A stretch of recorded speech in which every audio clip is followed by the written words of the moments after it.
3 hello guys, আমি আজকে একটা ভিডিও নিয়ে এসেছি আবার।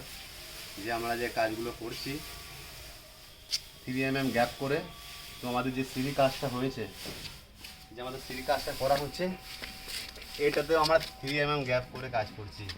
এই যে দেওয়ালটা দেখছি, দেখো এই দেওয়ালের ওই সাইডে একটা রুম আছে, সিঁড়ি আছে এখানে। সিঁড়ি জলটা হালকা বৃষ্টি হলেই জলটা আস্তে আস্তে ধীরে ধীরে নামবে সিঁড়ি গায়ে গায়ে। এবার কি হবে, দেওয়ালের উল্টো সাইডে রুমের ভিতরে হতে পারে যে ড্যাম্প হলো, সে ড্যাম্পটা যাতে না হয়, যার জন্য আমরা এই গায়ে আমরা অ্যাপক্সি গ্রাউন্ডের জন্য 3 mm গ্যাপ দিয়েছি। এই 3 mm গ্যাপে আমাদের অ্যাপক্সি গ্রাউন্ড ঢুকবে। 3 mm গ্যাপ টোটালটা দেখিয়ে দাও।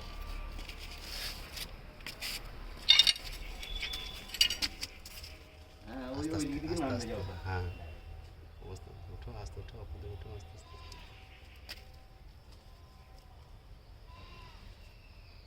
হ্যাঁ বলুন ইয়ার, কী বলুন।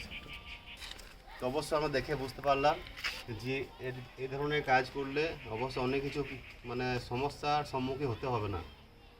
এই যেটা ভরবো আমরা, যে বললাম 3 mm গ্যাপে একটা আঠা রিজেন্ট গ্রাউট, যেটা আমরা অনেক ভিডিও আপলোড করেছি আমি কীভাবে গ্যাপে আঠা ভরতে হয়, আঠাটা কী, ওয়াটার পুরো সব রকম বলে থেকেছি আমি ভিডিওতে, অবশ্য আপনারা অনেকে দেখেছেন।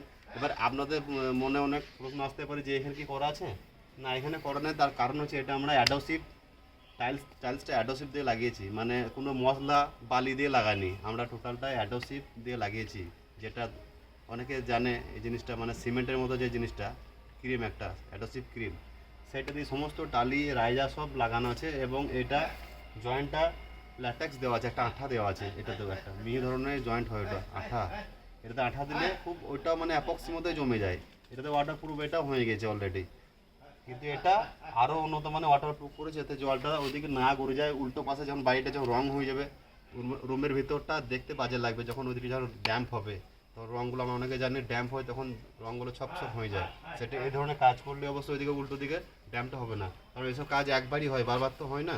তো অবশ্যই চিন্তা ভাবনা করে করা উচিত, যেটা আমরা করেছি। এবং বাড়ি মালিককে বলেছি যেটা ভালো হবে সেটা করতে হবে, আমরা অবশ্যই করেছি।